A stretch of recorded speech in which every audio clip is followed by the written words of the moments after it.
Good evening, parish orphans and retrogrades. Timothy Gordon here. I'm pleased to bring you a Rules for Retrogrades episode with special guest Eric Sammons. What's up, Eric? How are you? The father of Twitter, Catholic Twitter. I'm doing fine. How are you doing, Tim? Good to talk to you. I haven't talked to you in a long time, so this is great. It's been like a year. I know. I feel it has been, hasn't it? That's crazy. It's far too long. Do you have your Catholic Twitter dad jeans on just for the show? Like I asked. Well, actually, hold on a second. See, there they are. Okay, perfect. Okay, thank you.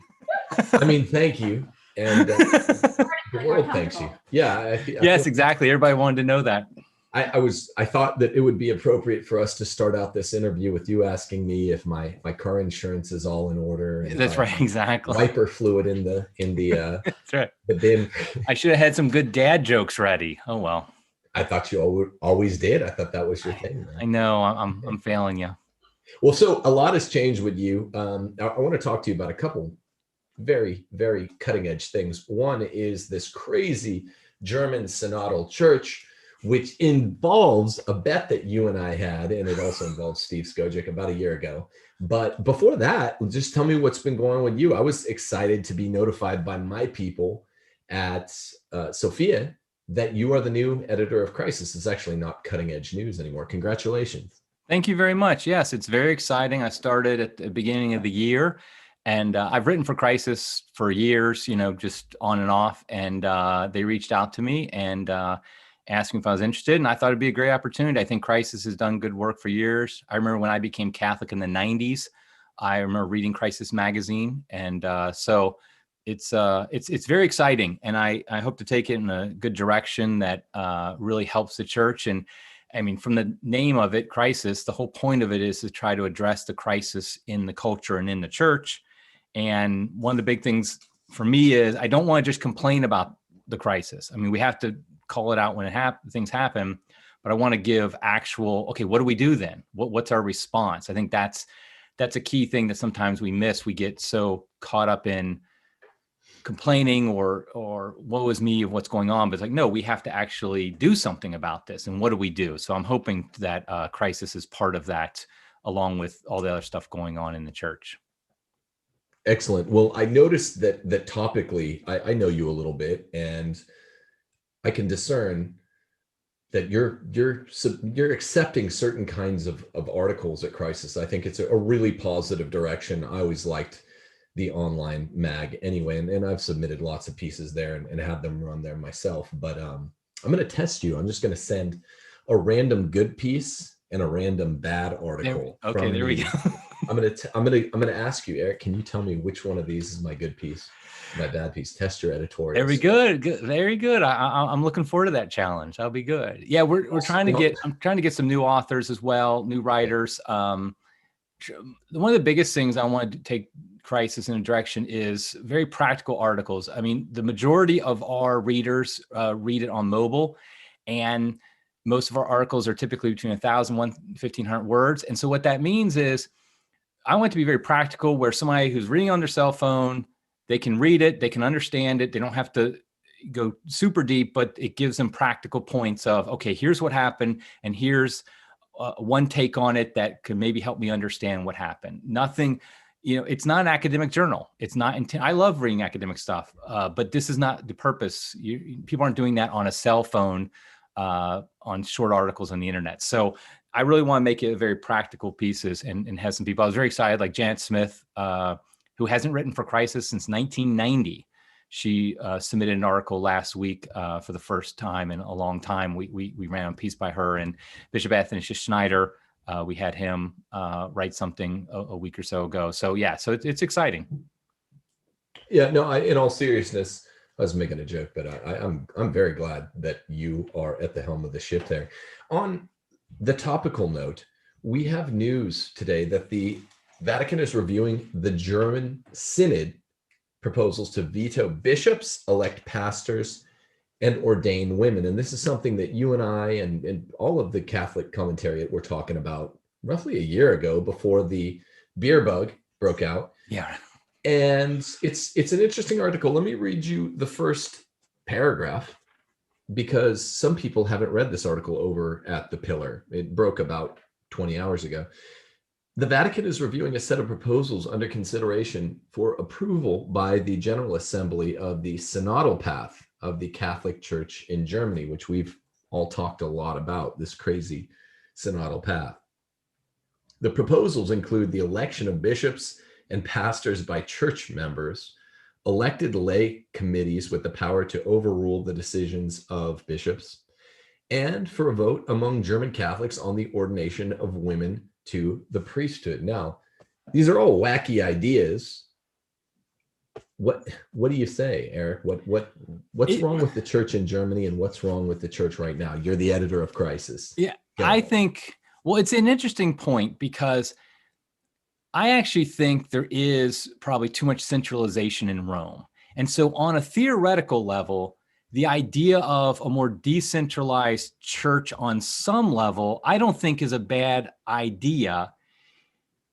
It's not necessary. I don't think that every single bishop in the world, for example, is picked by the Pope. That's not historically, for a long time, that's not how it's been. That's a more recent development, last 200 years or so, where every Pope is, every bishop is basically picked by Rome.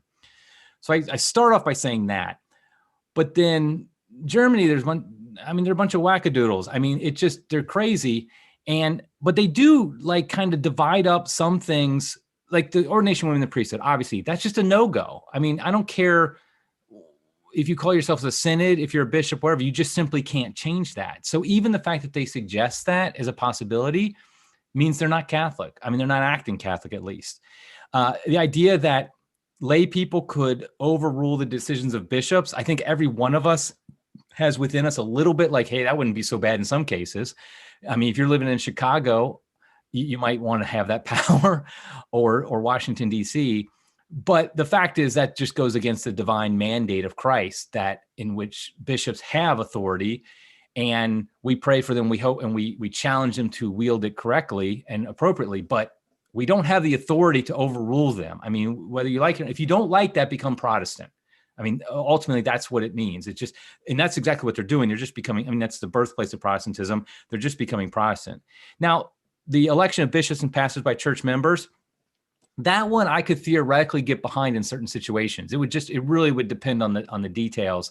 I don't think that's not against our faith. It has happened before, but how it would be done and trusting Germany to do it right, there's just no chance that that's even possible. So, but on a overall point is just that the German bishops just aren't Catholic anymore. I mean, how long have they been going on where they basically support themselves through the tax? A lot of people might not know this, but in Germany, there's a tax. If you are a baptized Catholic, part of your tax dollars go to support the Catholic Church in Germany.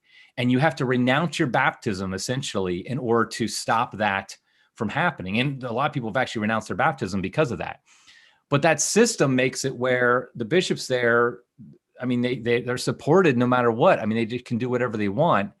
And they have this weird relationship with Pope Francis where they seem to be completely on board with him in some cases, and then they're completely not on board with him in other cases. And it's hard to even know exactly what's going on in that relationship. I think it's like Pope Francis saying, yeah, I want to give some authority to synods, but then when they start saying this wacky stuff, he's like, well, hold on, I don't mean that.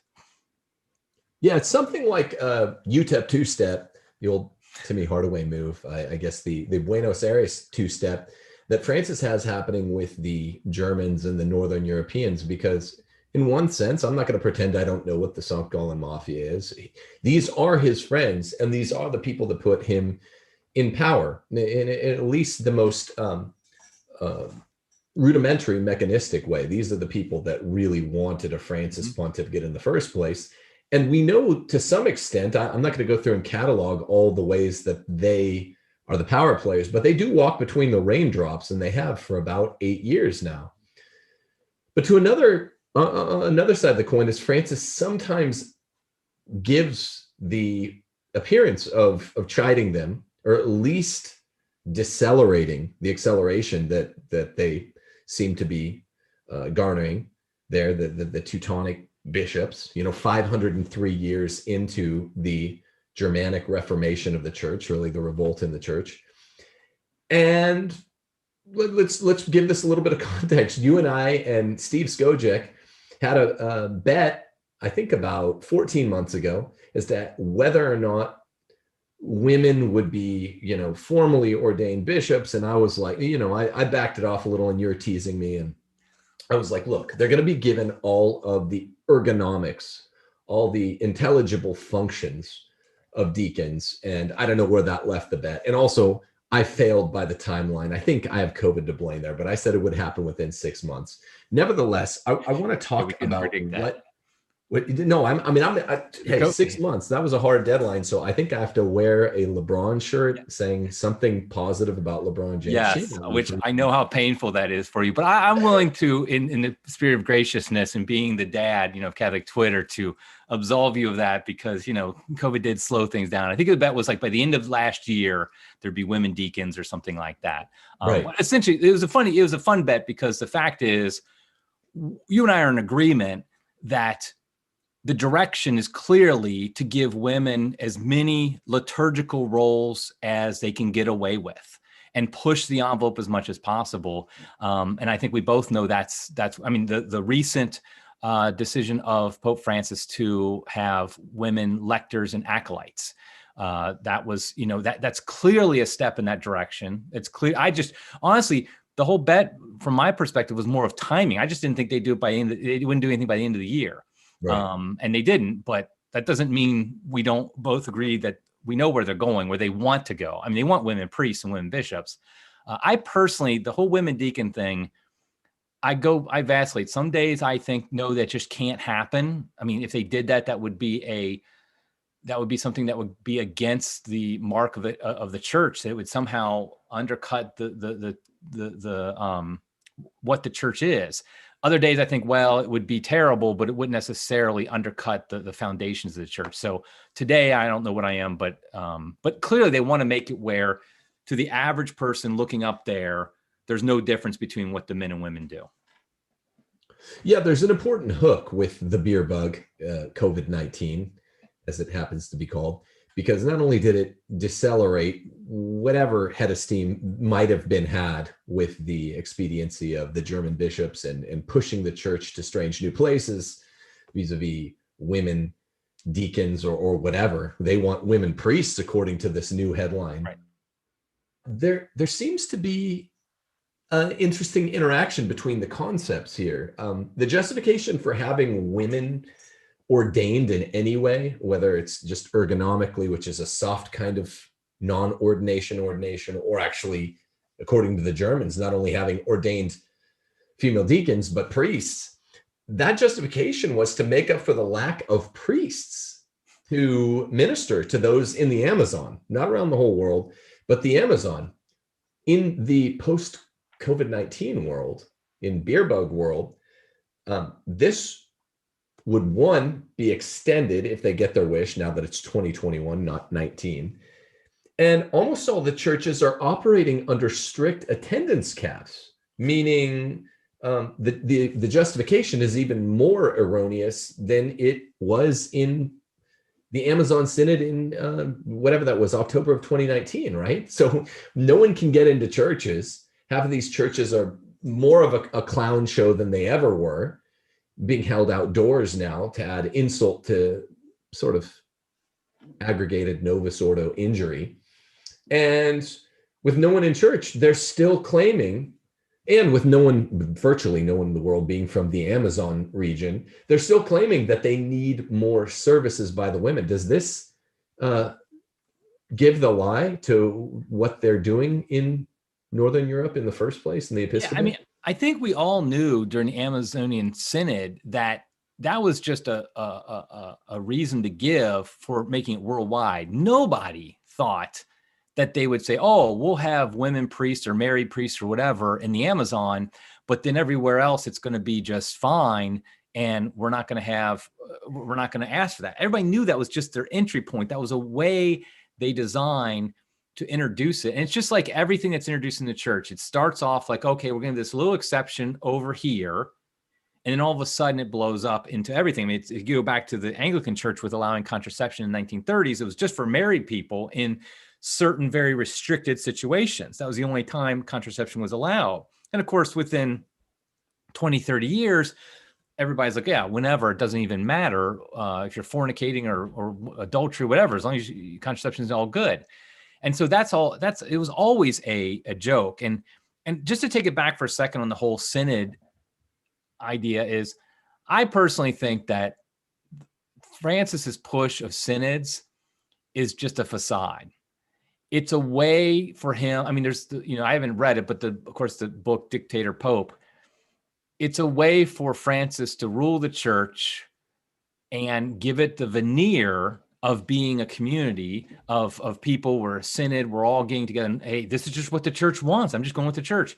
When actually he's just ramrodding what he wants. Because if you look at like the Amazon Synod, these other synods, what does he do? He handpicks the bishops he knows will agree with him. I mean, Cardinal Burke's not getting invited to this. Bishop Schneider's not getting invited to any of these. Bishop Strickland, something like that. No, it's the same gang gets appointed to these synods, and then they just vote for exactly what Francis beforehand tells them to vote for. But yet then they say, oh, it's the synod, so it's the church saying that's what they want. And what's happened though is Germany, I think they're taking him more literally than he intended. I mean, they're taking him at his word that he really wants this synodal church. And all of a sudden Rome is like, hold on a second, Germany, we didn't really want you to do this. This is all supposed to be just a big show so people think it's a synod church. And that's what the Amazon Synod was just a joke. It was just okay, we have these checklist of liberal things we want to achieve. How can we achieve them? We'll act like we need to do it in the Amazon. These poor Amazonians, they need these. The only thing that will ever solve every problem in the church seems to be the exact same thing. Women priests. Women priests is the solution to literally every problem. I'm surprised it doesn't cure COVID. I think it does. Yeah, it's just like everything. So, the whole thing is just a matter of, okay, we have ahead of time, we have this idea. We want these things, like the checklist they've had for decades. Now, how can we make it happen? And the Amazon Synod was one. Now the Germans are saying, they're trying to push it even further and faster by saying, we're just going to do it here. And they do, I mean, they break away from the church, which, seems to be the German way. So synodality seems to be the mechanism for what we call in the law, hollow out provision. It just means you punch a little needle-sized hole in fabric, and then you hollow it out, and it's big. Exception makes bad law, but law it does make. Right. If you do it this way, and they do it the synodal pathway, and of all the false imputations by all of our friends on Catholic Twitter and in the Catholic blogosphere to Vatican II, the synodal path does date to Vatican II, and it does date to the liberal muscle who are really running that council. They know that you poke a hole, right, you hollow it out, and the exception becomes the law. Now look at COVID, for instance. I want to talk about the lack of heroism just for a brief minute, because there's a couple themes that come out of all this that I think you and I can make great hay over, because both of us are defenders of liberty, which seems to be the minority among Catholics these days, liberty lovers. And I know you're a great liberty lover. Before I get that far, Archbishop Salvatore Cordileone has been one of the unique bishops showing any pluck, showing any civil disobedience. But most bishops have been preaching, have not mentioned hiding their hair of their right, their sublime right from God to preach and to worship. So, the COVID, there seems to be no hollow out provision with regard to COVID. Essentially in California, they just got back into my home state, my ex-home state. They just got back into church indoors yesterday. And it's basically because the evangelicals lobbied so hard in that state. You have evangelical pastors, heretics, the lovable heretics though they be, that care more about our souls than most of our bishops, Cordileone exempted. What does this mean? What's the future of the USCCB with the beer bug? Because the beer bug seems to be here to stay. Yeah, I honestly think COVID revealed something. It's nothing new. It just revealed something that already existed. And that is the lack of faith among our church leaders, our bishops, and many of our priests. What we saw was that they were much more concerned with going along with the state, with the conventional wisdom, with what the big media and big tech and everybody was telling them they needed to say, rather than the salvation of souls. And you saw that on a macro level with the bishops, but you saw it on a micro level, because I don't know about you, but I have story after story of pastors who have been complete Nazis about masks. Yeah. And they've driven people out. I mean, just the other day, a friend of mine was over, and she was saying she was at she was just praying after mass at this, she had to go to a different parish than her normal one. And the priest literally, I mean, she was in mass, and the priest during the homily basically told her, you have to put a mask on or you have to leave. We're not going to continue until you put a mask on or leave. And during his homily, I mean, it's just like, what on earth? How is that in any way? I mean, how's that pastoral? I mean, how is that smelling the sheep or whatever? You're smelling what comes out of the sheep. But it's like, I just don't. I think you get the smell of the sheep on you. I don't think Jesus cares whether they actually sniff the sheep. Yeah, I don't know what they're doing with the sheep, to be honest. But the problem is that what it's revealed is people see, wait a second, these pastors, these priests and bishops who for decades have rolled over on everything, pro-abortion politicians, homosexual marriage, everything. They don't lift a finger. They don't ever deny communion to anybody for any type of heresy or sin, except for if you don't have a mask on, then you get denied communion like that. And what is that? I mean, that's a message they're sending, that what they think they're not following the religion of Catholicism. They're following the religion of fear and COVIDism and scientism. And so what I think we're seeing is a big shift where many Catholics who were just your typical most Sunday Catholic at your Novus Ordo parish, they're doing one of two things. They're either just leaving and just saying, it's not worth it. I mean, mass wasn't that big a deal to me anyway, so why bother? And we see that in the drop in the numbers. Or they're finding parishes where pastors care about salvation. And to be frank, those parishes 9 times out of 10 are traditional Latin mass parishes. That's just the reality that most cases, and I think, I was just talking to my wife about this, I think there's a reason for that. Most priests who celebrate the traditional Latin mass, either exclusively or a lot, or they really embrace it, there's a hint of already in them that they don't go along with the narrative, the status quo of the church. They're already willing to kind of buck the system a little bit. I'm not saying disobedience. I'm not talking about disobedience. I'm just saying they don't feel like they have to go along with whatever the status quo is in the church. And so when this happened, they already had that kind of attitude of, well, salvation of souls comes before going along with whatever the latest thing from the USCCB is. So they're willing to do that. But I think that's what's happening, is because I don't know about you, but I know a number of TLM parishes that have grown by leaps and bounds since COVID.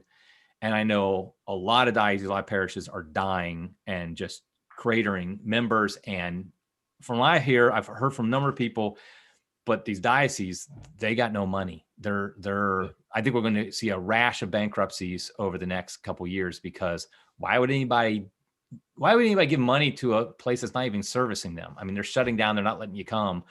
From a very crass way of looking at it, well, why would I give money to that? So, I think that's the tragic thing that COVID has revealed, though, is that the salvation of souls is not the primary concern of too many of our pastors and bishops.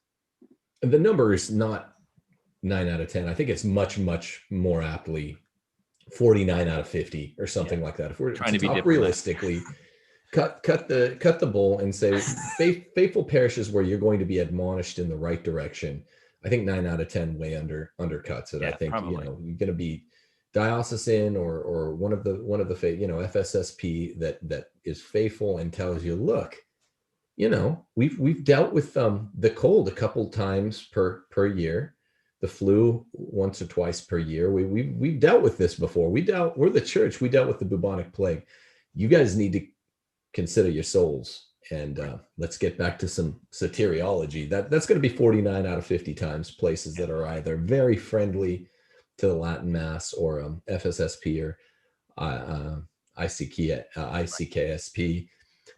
I want to talk to you for a second as a fellow liberty lover, Eric, because we live in a world that is politically on the right and I guess politically on the right in the church, calling itself increasingly post-liberal.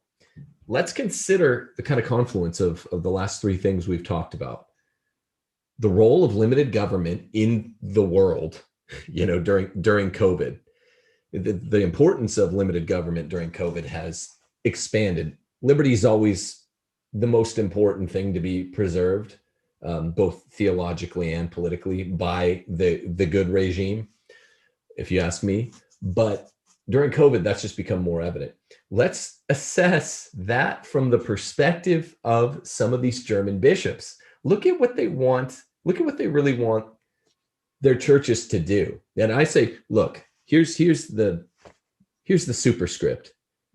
There is one regime in the whole world that must needs be a monarchy. That's the Roman Catholic hierarchy, right? And it's monarchical necessarily in the diocesan structure. The bishop is usually your king, and then the Bishop of Rome is your kind of super king, right? This is the one regime in the world where you are necessarily, you, a baptized Catholic, and me, a baptized Catholic, are necessarily under the thumb of a sovereign monarch. Absolutely. Yep. But listen to the way that the Germans on the left, and even a lot of our Catholic friends on the kind of fringy Catholic right, talk the second they don't like the monarch. Now, the Germans are so far on the left that even Francis isn't moving fast enough for them. And then we kind of know the story on the Catholic right. These people find themselves in the one regime that is necessarily a monarchy. Listen to what this article on the German bishop says. Committees must be democratically legitimized. They must control the executive. They're calling the bishop. I noted that too when I read that.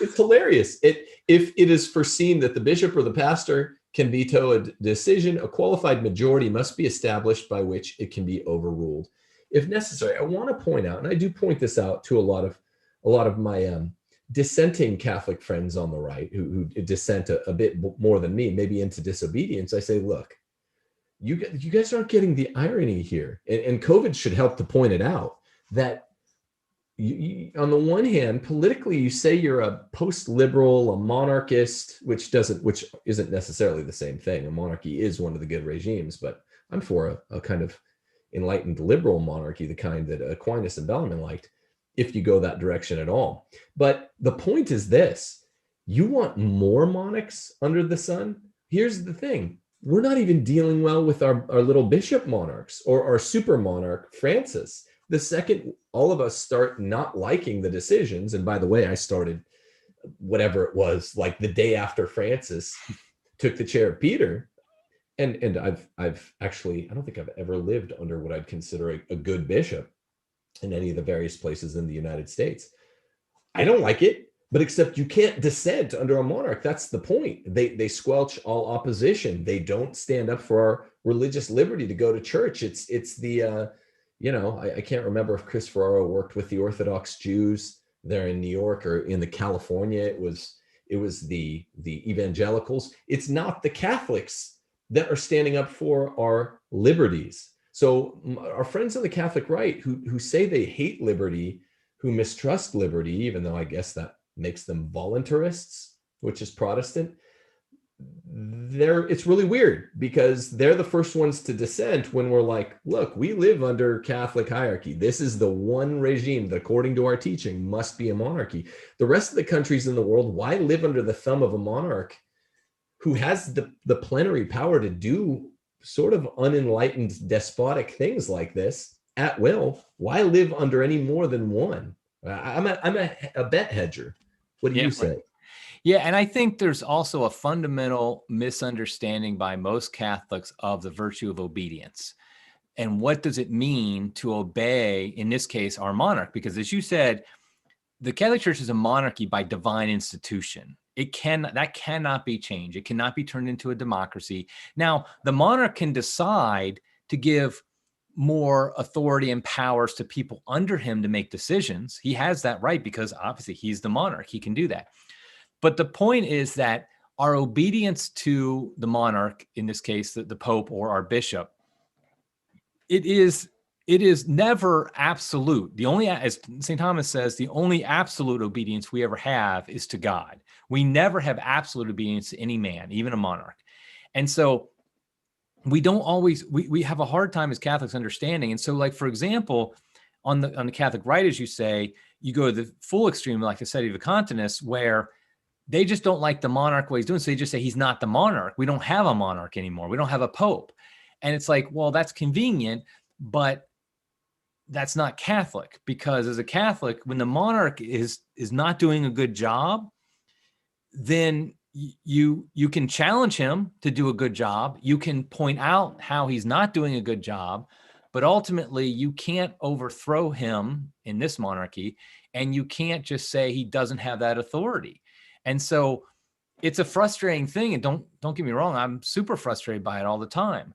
But the fact is we still have to acknowledge that the Pope has the authority given to him by God. And if he abuses that authority, that's on him and on his soul. And it's a true scandal that could lead to many souls being lost that he'll have to account for. But we can't just say, no, we can just disobey if he says, if he says something that's legitimately under his powers to say, right. We have to say, okay, he's got that authority. Which is near plenary. That's the thing. Right. Absolute power means that theoretically, it's not philosophically incoherent for that monarch or that sovereign to order us even to grave sin. That's the one thing that we can't be ordered to, kind of like wives are under the obedience of their husband. That's the one thing he cannot deign, right. Is that she do a grave sin, right? The Pope can't order us to grave sin. He can't, and it's an ecclesiastical authority, because I didn't take a vow of obedience, but ecclesiastically, it doesn't matter how bad the discipline is, how tacky it is, how, when it's a disciplinary matter, like getting to church, it's a little misleading to tell people, because I want them to see this. Look, this is a monarchy. It needs to be, it's divinely instituted, just like you said, but monarchy is not what a lot of these people out one side of the mouth are uttering. When you hear it out the other side of the mouth, it's damn near plenary. It really is. It's, when we're talking about disciplines, how complicit is the church going to be with regard to the state? And the bishops have pretty much all sided with it. They're like Vichy cons, Vichy Catholics. They've sided with the other side. They can say, hey, yeah, they can keep us out of church. Is that bad for souls? Probably. It's a prudential judgment call, and it's not categorically wrong, even though we all know that this is going to not turn out well, because a lot of these people aren't going to go back to church. Well, it is that plenary power, though. It might not be absolute, but it is what we would call a plenary power. Right. And it's, people should take another look at, okay, how many voluntary associations would you opt for to be under? How many different kings in your life? Liberty is quite a good thing. It's quite a Catholic thing. And I'm not sure if you run into this much, but what's the only alternative? Voluntarism. We Catholics are not voluntarists. The intellect precedes the will. So liberty is a good thing. Well, what do you say? Yeah, and I think it is. And I think one thing I see is when we talk about the authority, like, for example, the bishops, as opposed to the Pope, really, the bishops do have a certain obligation, though, to canon law. Like, they don't have the authority really to violate canon law. In a true sense, the Pope does, because universal jurisdiction is universal jurisdiction. It means he can do anything he wants. He can, if there's a canon law that says you can't do something in a parish or whatever, he can do it if he wants to. Obviously, if it's against the dogmas of the faith, something like that, he can't do that.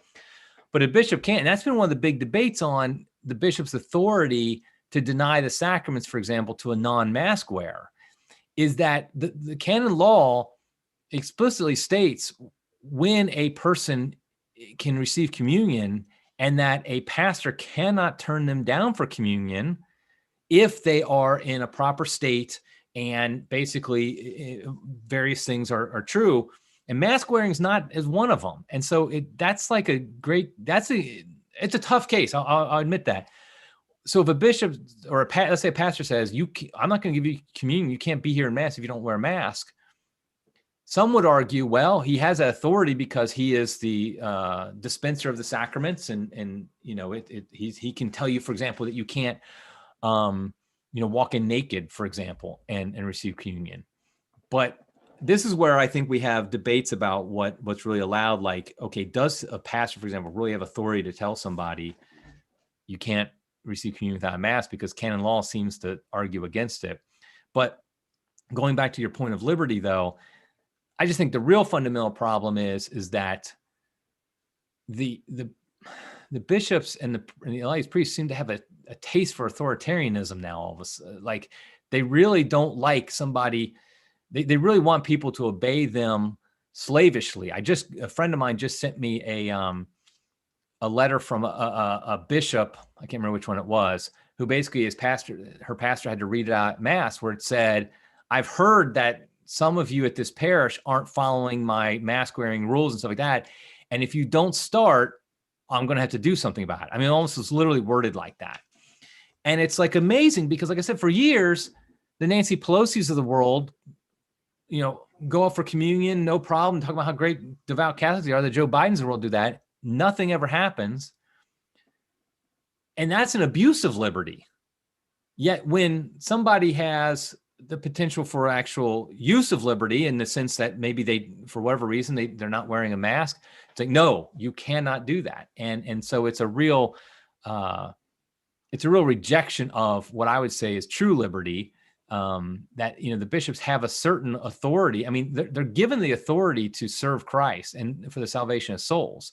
So when they turn down Nancy Pelosi or Joe Biden or whoever for communion, that's for the salvation of souls. But when they turn down somebody because they didn't follow the proper two-step to get in and do everything they're supposed to do and didn't have their hazmat suit on, that's in my mind, abuse of their authority and a violation of our liberty as Catholics. Sure. We're on the same side in this. I don't look, man, I moved to Mississippi, so I barely wear anything ever on this face. I go around and I know the non-controversial nature of 21st century, man. I know they're not going to address me, especially in a place like Mississippi. So I'm completely sympathetic to the overall point, but I see you're doing something that I take the opposite approach.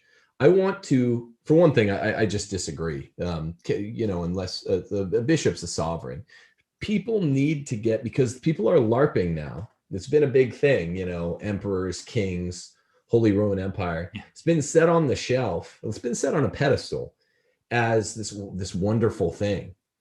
And what people need to understand, as Lord Acton said, is power corrupts. Absolute power corrupts absolutely. So it's not a surprise. It's not the exception to the rule that these bishops, who are all, it's the Democrat Party at prayer, right?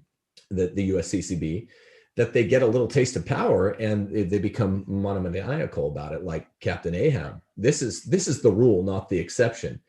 But this is what power is, and I'm not arguing against it in the church. I'm just saying it's damage control. Anytime you're living under autocratic rule, as we must be in the church, you hope for good kings, and you get good kings, according to people like Montesquieu, about 1 out of 10 times.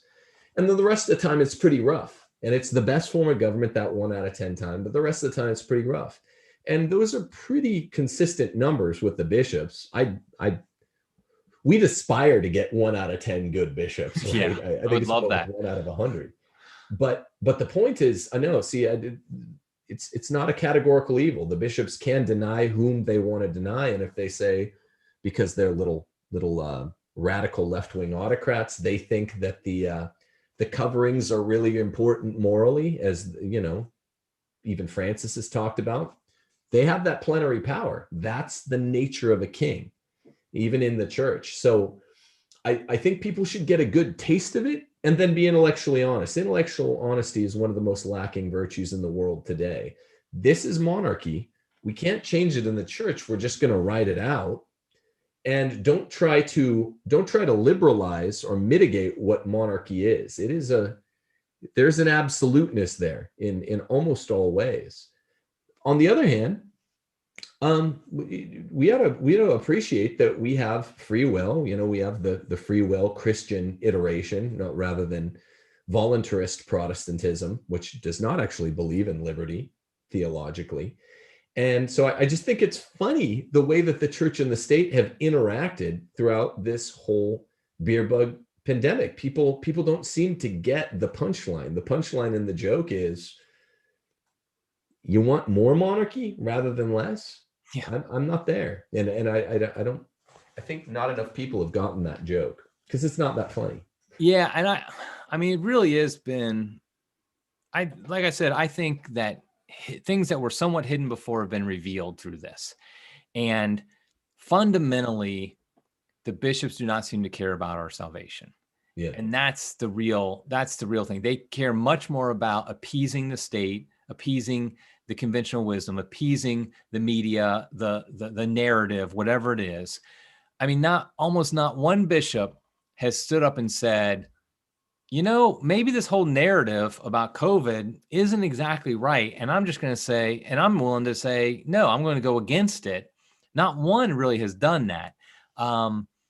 I mean, Bishop Strickland has done a good job. I mean, he's been the one who's gone up against the vaccine, and I know there's a lot of debate about that. But when it comes to the rules and stuff about the parishes, but what I don't get is by doing this, they're destroying themselves, because Christ promised that the church would never fail did not say that the Church of the United States would never fail. I mean, we saw like England, the Catholic Church was destroyed essentially in a span of just a couple decades in the 16th century. Yeah. And so there's no reason to guarantee that there'll be a Catholic Church of any size or strength in the United States in the future. In fact, I personally think, in the direction we're going, by 2030, I think the face of the Catholic Church is going to be radically different than it is today. Way, way smaller, just a handful of parishes compared to what we have now. I mean, our bishop here in Cincinnati, he just recently announced that, I think we have 225 parishes, and their goal is to get that to 75. And I don't actually think they're going to have the guts to do it. They're doing a study to figure this out. But that's what he should do. There should be only probably even less than 75 parishes in this whole diocese, because the number of Catholics who actually attend and go, and they've just decimated the numbers through all the restrictions they've put on. People have just said, forget it, it's not worth it. And so it's like I just feel like that we need to always be clear that regardless of the bishop's power, we can say very clearly what the bishops are doing with their power is they're destroying the church in America, and they're potentially therefore destroying souls, which is what is most important. I think that should be our main focus, is that their decisions are just terrible. And we see it in the numbers. I mean, we were at 20% mass attendance before COVID, which is terrible. And it dropped down to 5, and it's around 10, something like that. And so it's sad. It's just, it's terrible. Funny old world, isn't it? And history is multivariate. So making a prediction as the pace quickens, right, the pace of the statists and the globalists and whoever else that's working against Providence, as it quickens, man, making a prediction for 9 years away for 2030 is really, really difficult. I mean, the funny thing is, after you get more than 2 variables, this is one thing I've learned. I'm almost 40. You get more than 2 variables in any of life's funny little circumstances, 3 or more variables, and it just becomes hard to make a call. Hard to make. I mean, look at our little bet over female deacons. It's like that was back in October or maybe November of 2019, and lo and behold, little did we know, the whole world would be different. Yeah, the world fundamentally different. True globalism, whether or not wherever you come out in one's theorizing on Beerbug, wherever you come out, the whole spectrum, it is globalism, because all the world together is like waiting to emerge back into the sunlight, bleary-eyed. And there was who would ever have told me in November of 2019 that in 2 or 3 months' time, a bet would have been thrown off by the fact that pretty much the whole world had to emerge, would have to go indoors for more or less a year, the better part of a year. It's a crazy world, and central planning doesn't work. I'm just going to throw that out there.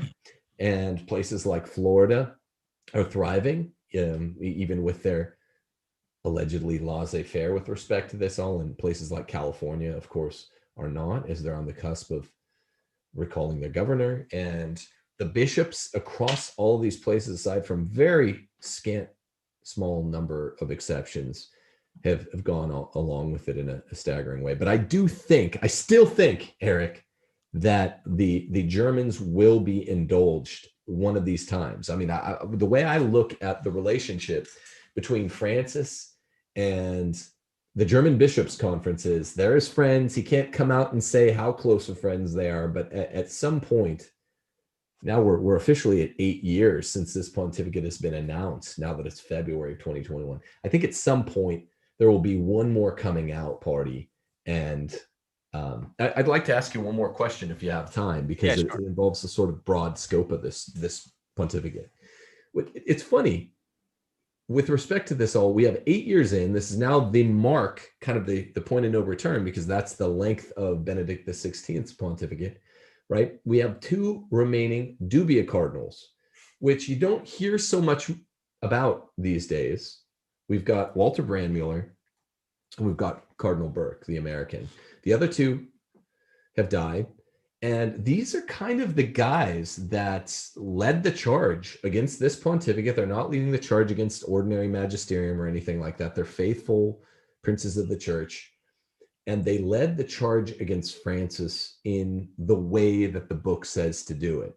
Cardinal Brandmuller said back in 2014, I wonder if you know this, that the playbook for the St. Gallen Mafia, and I think he meant the St. Gallen papacy, would be communion for the divorced and civilly remarried, which they got, women diaconate, which whatever, question mark, it's a little hazy, but still technically no, end of celibacy in the priesthood, and then intercommunion with the Lutherans, which is the German thing. He mentioned the Lutherans, and that was the plan for the universal church. What do we expect to see? Given all I said about the impossibility of making predictions along a multivariate time scale, what do you expect to see in terms of Walter Brandmuller's predictions by the end of this pontificate, whenever Providence deigns that it should come? I think something you said early on in this discussion is the important point. One of the most important things, the way in which Francis and just basically liberal Catholicism works is they don't go out and change the official teaching of the church or something, or a doctrine or something like that. What they do is they just slip it in through practice or through lack of enforcement and things of that nature. And they do it in footnotes, they do it in catechism changes, they do it in these different ways, in which basically what happens is you wake up and you realize, hey, wait a minute, we have this now. And how did that happen? And I think that's how they've done everything. And so, for example, I can see like the women deacon thing. One way they could do it is like basically Germany, the bishops start ordaining women deacons or whatever, and the Rome even complains that you're not really supposed to do that, but then they are kind of waiting to see what's the reaction going to be. And if it looks like everything's hunky-dory, then it just becomes a practice, kind of like with altar girls that happened long ago, where it just effectively happened. And then eventually they said, okay, well, this is what we're doing now. And so I don't put anything past happening. I don't think, obviously we can't have ordained women priests or bishops. That's just not possible. I personally don't think it's possible to have women ordained deacons either. But I could see them doing a false ceremony that they're saying is an ordination. Yeah. And then it just happens. It was impossible. It's closed off in Ordinatio Sacerdotale. So we're in total agreement. I mean, I think what will happen is they'll be up there, they'll acting as deacons or doing all the stuff that deacons do. And so it's like you said, it just effectively is women deacons and everything else. I mean, it's like, like the divorced and remarried receiving communion. It's not like they put up a big thing in canon law or something like that, where they said, okay, now divorced and remarried Catholics can receive communion. But effectively they made it clear, this is what we want. This is what we expect pastors to do. This is what the laity should expect. Same thing I think would happen with women deacons and with other things. And so I don't put it past any of those predictions happening. Obviously, we don't know how long Francis has on this earth, and we don't know what his successor is going to be like. But eventually, though, my guess is that you're driving out everybody except for the people who are hanging on like us. And we're just saying, we're going to go to a faithful parish that believes in tradition and follows tradition. And we'll be the only ones left, because the only people left in Novus Ordo parishes will be the ones turning off the lights, because there's just not, people aren't going, because what's the point of going to, I mean, it's like the Episcopal Church here in America. Yeah. It goes to that. I mean, they're dying, and the same thing will happen effectively for the Catholics. And then hopefully then long-term, you have the turnaround, because then the only Catholics left will be the ones who believe in tradition. So they'll start, and we already see that. We see that it's where the traditional parishes are growing right now. And so hopefully that's where we get our priests and our future bishops and popes. But that's the long game. That's after I'm gone, before any of that stuff probably happens in effect. So I do think it's going to actually get darker before it gets brighter. Amen. And a women, as they say. And I'm not saying that to it all happening after you're long gone. I hope it happens while you're still long here. But can you imagine Catholic Twitter without Catholic Dad? Oh yeah, it would be. No. I think it was Bulgakov that said, an Eastern Orthodox that said after Vatican I, he admitted, or maybe it was a Soloviev that said, the 14 autocephalous Eastern Orthodox churches, without Papa to call the sons to the table, how did they ever dine together? That's what Catholic Twitter would be without you, Eric Sammons. Well, I fully expect to eventually get kicked off of Twitter, just because they're getting crazy. I mean, I got banned for a day just because I said like transgenderism is a mental illness and some other thing like that. And so I would not be shocked if within a year I'm off Twitter because they kick me off. I'm going to stay until they kick me off. Yeah, me too. Yeah. Yeah. I was interviewed in a debate panel format on a big news service on the internet. And I was going to upload on the topic you mentioned in the military. And I only had like probably 105 speaking seconds. So I was going to release them on Twitter. I did it. And I was like, nope, I'm taking that back. Because even for saying I was dressed up nicer than I usually dress. And it looked really sharp. And it was like a format. It looked like Fox News, very widely watched in certain parts of Europe and Canada. And it's like, now I can't do that because we're all going to be kicked off eventually. A long enough tablet of history, we're all dead men, and that's all the more true for social media. So who knows what's out there? One thing I will say, while I'm still on YouTube and going strong, one thing, thank you very much, Eric Sammons, for joining me today. But I will be opening up some new courses on timothyjgordon.com, because on Thursday nights in another couple months, my current courses will come to an end. So the two new courses will be a spring session of church history, where you can learn that all this stuff really has happened before, and a rules for retrogrades course, which I've never before given.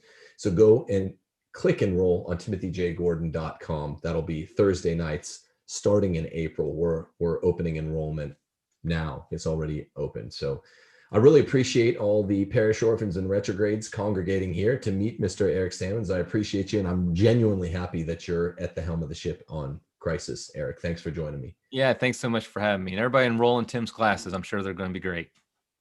Thanks, man. Have a great night, and maybe I'll submit something to crisis now that you're editor. Yeah, and make sure it's not the bad one, though. All right, God bless you, man. God bless all you people out there. Remember to subscribe, click like. Who knows what's going on with their algorithms, and hit the bell, or else subscribing and hitting like does no good. God bless you, Dave.